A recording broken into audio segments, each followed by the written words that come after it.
5,500 वर्ष पूर्व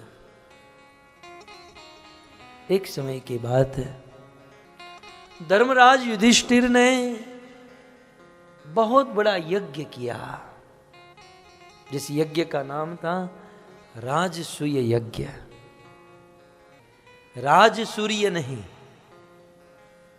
राजसूय। तो बहुत सुंदर राजसूय यज्ञ हुआ, और उस राजसूय यज्ञ में दुनिया के एक से एक बड़े बड़े राजा महाराजा, अति रथी महारथी, बड़े बड़े देवता भी उस यज्ञ में पधारे थे। उस राजसूय यज्ञ में प्रश्न उठा कि प्रथम पूजा किसकी की जाए। अनेकों विकल्प थे। पितामह भीष्म जो अखंड ब्रह्मचर्य व्रत का पालन किए हैं, गुरु द्रोणाचार्य जो सबके गुरु हैं, कृपाचार्य जो कुल गुरु हैं, कृतवर्मा, एक से एक ऑप्शन थे। कभी नहीं बोलने वाले सहदेव बोल पड़े हैं। सहदेव तो ऐसे पात्र बिल्कुल चुप कोने में बैठे रहते हैं, लेकिन आज सहदेव के मुख से निकल पड़ा, रह नहीं पाए। बोले महाराज सोच क्या रहे हो, जैसे आकाश में हजारों ताराओं के बीच में चंद्रमा सुशोभित होता है, वैसे भीष्म, ये द्रोण, ये कृपाचार्य, कृतवर्मा, ये सब लोग ताराएं हैं, और उस बीच में कृष्ण चंद्रमा के समान चमक रहे हैं। अग्र पूजा करने लायक तो एकमात्र भगवान कृष्ण है। पितामह भीष्म ने स्वीकार किया, बोले सहदेव की बात बिल्कुल सही है। द्रोणाचार्य, कृपाचार्य, सब ने स्वीकार किया। और आप सब लोग जानते हैं कि धर्मराज युधिष्ठिर ने प्रथम पूजा किसकी की?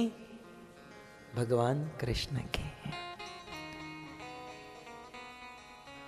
इस सनातन मंदिर में लगभग सभी देवी देवताओं को बिठाया गया है। आप देखोगे सबके फोटो है।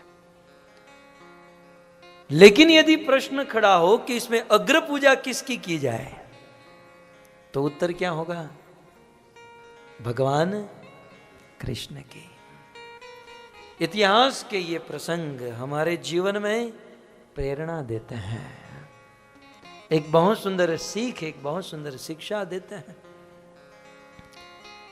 कि अग्र पूजा कृष्ण की हो। कई बार हम लोगों को लोग पूछते हैं कि आप कृष्ण की ही भक्ति क्यों करते हो? हम कृष्ण की भक्ति इसलिए करते हैं क्योंकि कृष्ण सबके मूल है।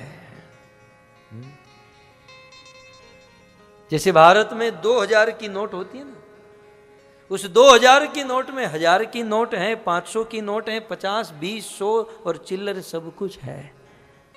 वैसे कृष्ण पूर्ण पुरुषोत्तम है, सर्व अवतारी है, सर्वोपरि है। उस भगवान श्री कृष्ण में समस्त देवी देवता, गंधर्व, किन्नर, चारण, विद्याधर, पितृ सब लोग भगवान कृष्ण से प्रकट हुए हैं। इसलिए कृष्ण की भक्ति करने वाला सबकी भक्ति अपने आप कर लेता है। कृष्ण सबके मूल है, रूट है। श्रील प्रभुपाद बार बार लिखते हैं, Krishna is root of everything. Krishna सबके रूट है, सबके मूल है।